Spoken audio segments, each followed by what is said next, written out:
So guys transformation के ही next portion पे चलते हैं, जहां मैं आपको सिखाऊंगा अब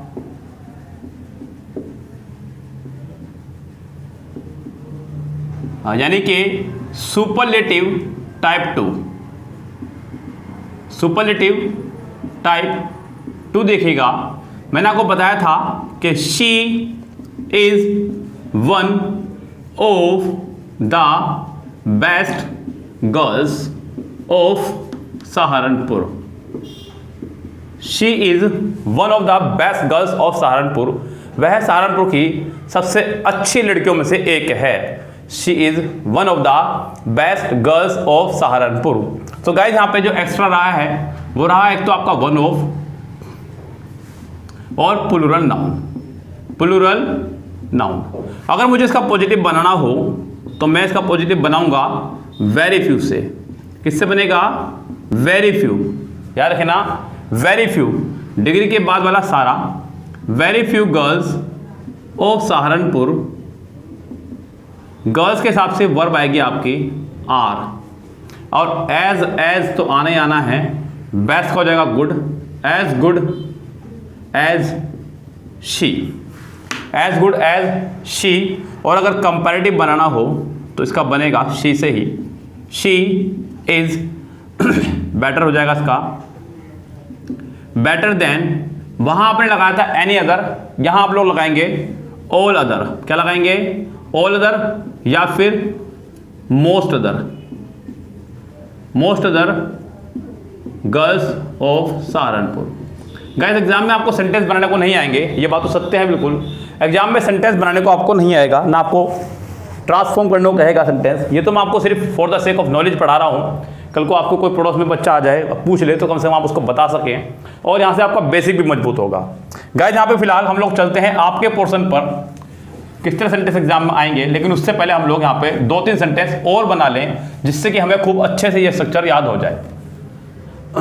उसने कहा Priya is one of the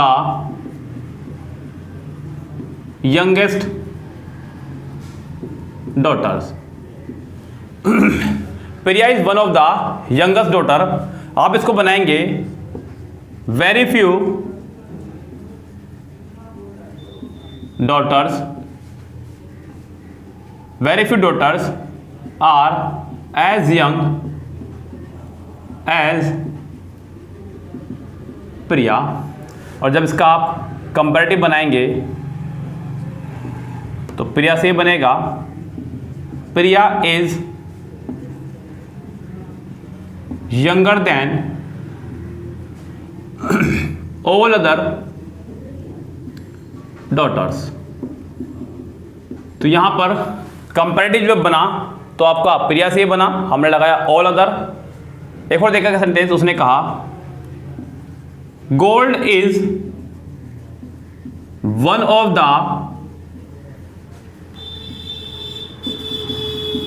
costliest metals. Gold is one of the costliest metal. Gold कीमती मेटल्स में से एक है। Gold is one of the costliest metals. So guys का पॉजिटिव बनाएंगे तो बनाएंगे वेरी फ्यू से। वेरी फ्यू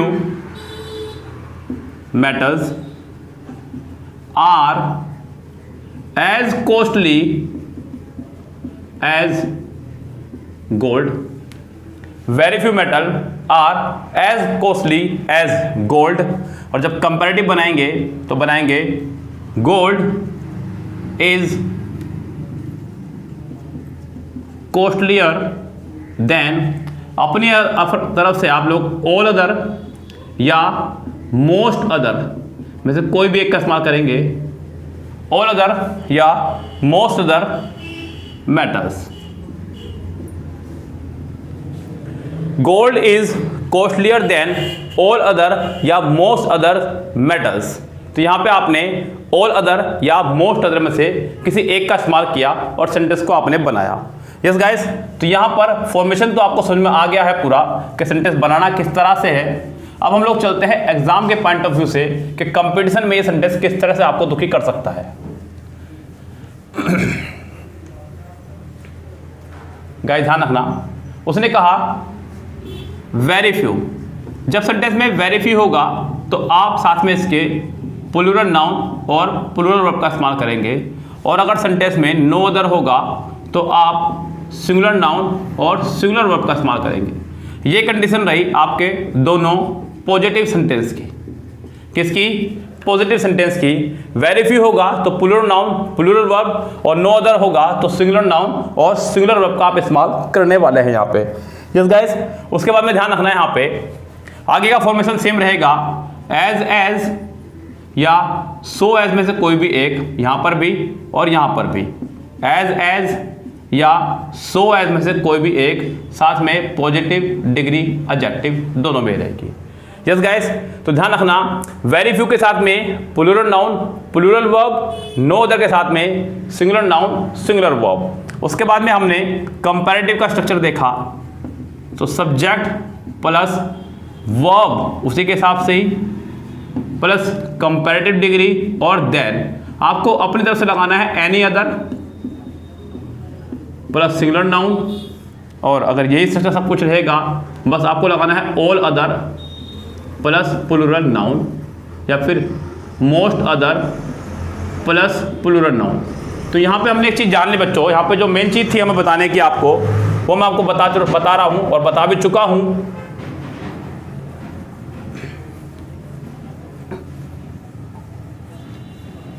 ध्यान देना गाइस, हमने 4 अदर पढ़े, no other, any other, all other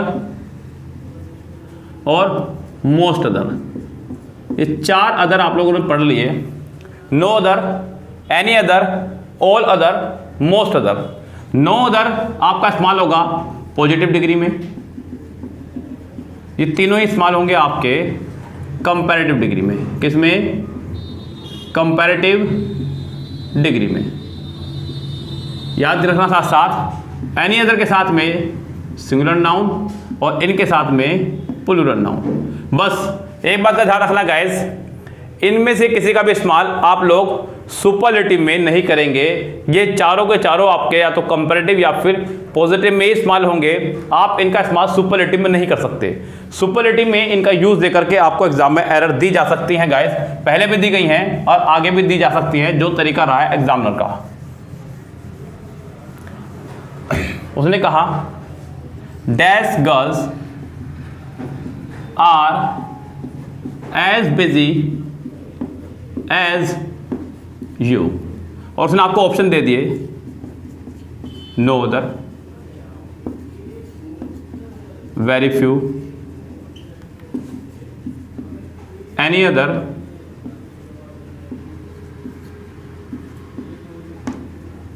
या फिर ऑल अदर। उसने आपको ऑप्शन दे दिए no other, very few, any other या फिर ऑल अदर। तो आप यहाँ पे ऐसे में आप क्या लगाने वाले हैं गाइस कि dash girls are as busy as you. So मैंने आपको बताया है कि सेंटेंस के बीच में कभी भी अगर एज या सो एज में से कोई भी एक आ जाए तो आप लोगों को शुरू में या तो नो अदर या वेरी फ्यू में से कोई एक लगाना होगा। अगर यहाँ पे प्लूरल नाउन है तो आप लोग लगाने वाले हैं यहाँ पे वेरी फ्यू। क्या लगाने वाले हैं? Very few girls, very few girls. जरा ध्यान दीजिएगा, dash girl is as tall as she, और उसने एक ऑप्शन दिया आपको सम,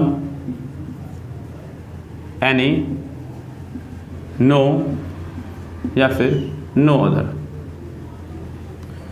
तो कुछ बच्चे यहाँ सम लगा सकते हैं क्योंकि सम के बाद सिंगुलर प्लूरल दोनों तरह के नाउन आ सकते हैं और काउंटेबल अनकाउंटेबल दोनों तरह के नाउन आते हैं। तो यहाँ पे बच्चे सम लगा सकते हैं, लेकिन गाइस वो रोंग है आपका, क्योंकि स्ट्रक्चर आपका एज पर आधारित है। तो आप यहाँ सेंटेंस में नो अदर का ही इस्तेमाल करेंगे क्योंकि आगे सिंगुलर नाउन और सिंगुलर वर्ब भी है। यस गाइस, तो यहाँ पे थोड़ा सा आपको सावधानी के साथ में काम करना होगा और कोई यहाँ पे प्रॉब्लम आपको आने वाले नहीं है एग्जाम में।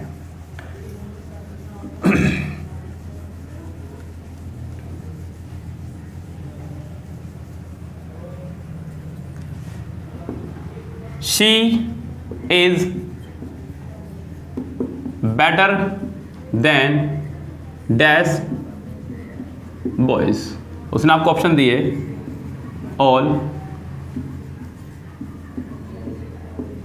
एनी अदर, ऑल अदर या नो अदर। सो गाइज यहाँ पे आपको दिख रहा है कि she is better than dash boys. तो यहाँ पे बॉयज आपका प्लूरल है, क्या आपका बॉयज यहाँ पे प्लूरल। आप एनी अदर का इस्तेमाल यहाँ नहीं कर सकते, आपको इस्तेमाल करना होगा ऑल अदर का ही, यानी कि इस सेंटेंस का आंसर हो जाएगा आपका C correct. Sagar is younger than dash son of his family. तो यहां पे आपको ऑप्शन दिए no other, any other, all other या मोस्ट अदर। तो गाइस आपको यहां दिख रहा है singular noun Sagar is younger than dash son of his family. हमें दिख रहा है यहाँ पे सिंगुलर नाउन। सिंगुलर नाउन के लिए आप लोग इस्तेमाल करेंगे यहाँ पे एनी अदर का। मैंने बताया था कि कंपैरेटिव डिग्री में या तो एनी अदर या ऑल अदर या मोस्ट अदर में से कोई एक इस्तेमाल करते हैं, लेकिन अगर सिंगुलर नाउन हो तो आप सिर्फ और सिर्फ एनी अदर का ही यूज़ करते हैं, ये ध्यान रखिएगा। सो गाइज एग्जाम में आपको कुछ इस तरह की एरर दी जाएंगी, बस आपको इन्हीं एरर से बचना होगा, इन एरर से आपको सावधान रहना होगा, तो ही आप लोग एग्जाम को क्रैक कर पाएंगे। तो अगर मैं बात करूं गाइस ट्रांसफॉर्मेशन की, तो यहां पे इसका ये पड़ाव खत्म होता है। अब एडजेक्टिव के नेक्स्ट पड़ाव पे चलेंगे हम लोग। यस, आप लोगों को एडजेक्टिव को पहचानना सिखाऊंगा कि एडजेक्टिव को आप कैसे पहचान सकते हैं। यहां से आपके इसी तरह के एरर आएंगे और इतनी ही आएंगी, इससे ज़्यादा एरर आपके नहीं आएंगी। मैं आपको अब अगले पड़ाव में यानी कि अगली वीडियोस में एडजेक्टिव को पहचानना सिखाऊंगा, ये टाइप 2 रहेगा पड़ाव का। उसके बाद में हम लोग कुछ बेसिक्स फॉर्मूलों की बात करेंगे जो आपको सीखने होंगे। तो एडजेक्टिव को सेंटेंस में कैसे पहचानेंगे और कौन सा एडजेक्टिव कौन सा है, न्यूमरल कौन सा है, यस प्रॉपर एडजेक्टिव कौन सा है इनमें से, क्वांटिटिव कौन सा है, क्वालिटेटिव कौन सा है, इंट्रोगेटिव एडजेक्टिव कौन सा है, डिस्ट्रीब्यूटिव एडजेक्टिव कौन सा है, डेमोन्स्ट्रेटिव एडजेक्टिव कौन सा है। तो ये सब चीज़ें मैं आपको सिखाऊंगा, लेकिन इसके नेक्स्ट पार्ट में। फिलहाल तब तक के लिए लेते हैं आपसे विदा। Goodbye, have a nice day.